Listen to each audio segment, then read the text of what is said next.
Shalom, guys. Welcome back to Reformed Hebrew Ministries. This is a continuation of my Sheol study, where I refute the doctrine of the immortality of the soul. Right now, we're going to look at a passage in Job chapter 17. We're going to look at verse 13 through 16 here. Let's dig right in. I want to be as quick as possible here. I don't want to waste too much of your time. I want these videos set up so you could click on them, get your answer, be done with it. Verse 13. Remember, this is Job chapter 17, verse 13. If I wait, for Sheol is my house. If I make my bed in the darkness. If I say to corruption, you are my father, and to the worm, you are my mother and my sister. Where then is my hope? As for my hope, who could see it? Will they go down to the gates of Sheol? Shall we have rest together in the dust?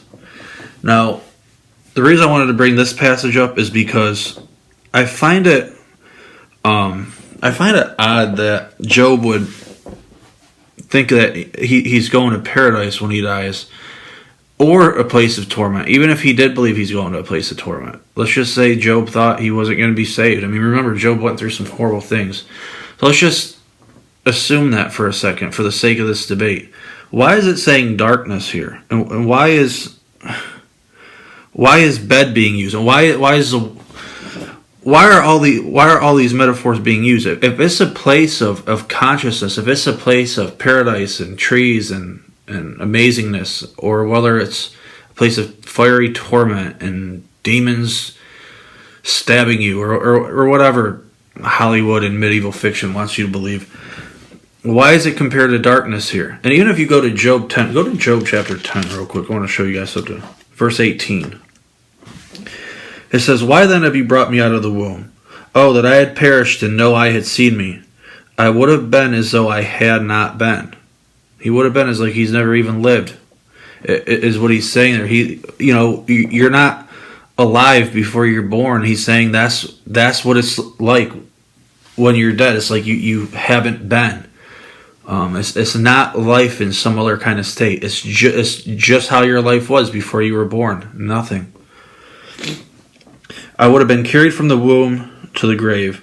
Are not my days few? Cease, leave me alone, that I may take a little comfort, before I go to the place from which I shall not return, to the land of darkness and the shadow of death. A land as dark as darkness itself, as the shadow of death without any order, where even the light is like darkness. Darkness, no light, even the light's like darkness. It's as dark gets. There's nothing there, no fire, no nothing, no paradise, no trees, no tree of life in Sheol. I mean, that alone, to even think something like that is absurd beyond any belief. It's just darkness. And I have not gotten any good answers. I've not heard any good counter rebuttals to this. I hear people get upset about it. I get a lot of insults when you discuss this stuff, but no legitimate rebuttals here, and I'm open to anything.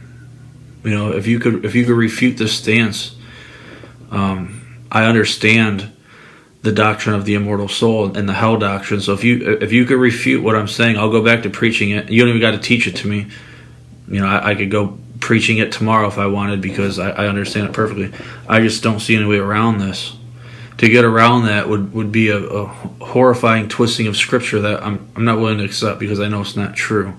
But if you can, I'll hear you out, and we'll go from there. Anyways, I'm going to close up this teaching. I'm glad I could get it done in under 4 minutes. I hope these two passages helped you on your understanding of Sheol and the state of the dead. Shalom, guys. Have a good day.